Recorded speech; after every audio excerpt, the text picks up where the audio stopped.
नमस्कार, स्वागत है आप सभी का जनरल नॉलेज स्टडी क्लासेस के यूट्यूब चैनल पर।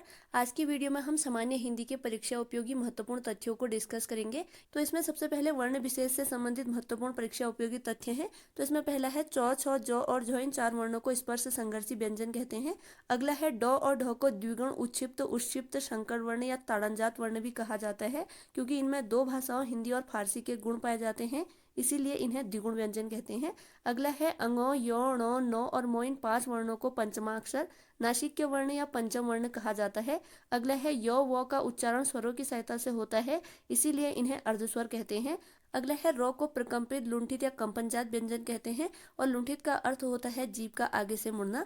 अगला है लो को पार्श्विक व्यंजन कहते हैं और पार्श्विक का अर्थ है जीभ के अगल बगल का भाग।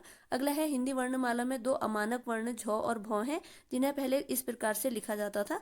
अगला है ह को ऊष्म संघर्षी, स्वर यंत्रमुखी, काकल्य वर्ण, कंठ ऊष्म संघर्षी, सघोष वर्ण आदि नामों से जाना जाता है। अगला है जो ध्वनियां न स्वर है न व्यंजन है उन्हें अयोगवाह कहते हैं। अगला है व्यवस्थित वर्ण समूह को वर्णमाला कहते हैं। अगला है मात्रा के आधार पर स्वर तीन प्रकार के होते हैं, ह्रस्व स्वर, दीर्घ स्वर और प्लुत स्वर। अगला है मूल दीर्घ स्वर को सजातीय स्वर भी कहते हैं। अगला है संयुक्त दीर्घ स्वर को विजातीय स्वर यानी मिश्रित स्वर भी कहते हैं। अगला है भाषा या शब्द की सबसे छोटी इकाई वर्ण या ध्वनि है। अगला है स्वरों का उच्चारण स्वतंत्र रूप से होता है। अगला है स्वरों की संख्या 11 है। अगला है हिंदी वर्णमाला में कुल 52 वर्ण है। अगला है अक्ष, त्र, ज्ञ और स्र संयुक्त व्यंजन है। अगला है य और व को अर्धस्वर कहते हैं। अगला है हिंदी शब्दकोश में अंक अ वर्ण से पहले आता है। अगला है ई एवं री स्त्रीलिंग वर्ण है, से सभी वर्ण पुल्लिंग होते हैं। अगला है अंगो, यो, ण, न और मो नासिक्य वर्ण है, अतः इनका उच्चारण स्थान नासिक्य भी है, इन्हें अनुनासिक वर्ण भी कहते हैं। अगला है हो काकिल्य वर्ण है। अगला है अनुस्वार अंक और विसर्ग अह अयोगवा वर्ण है।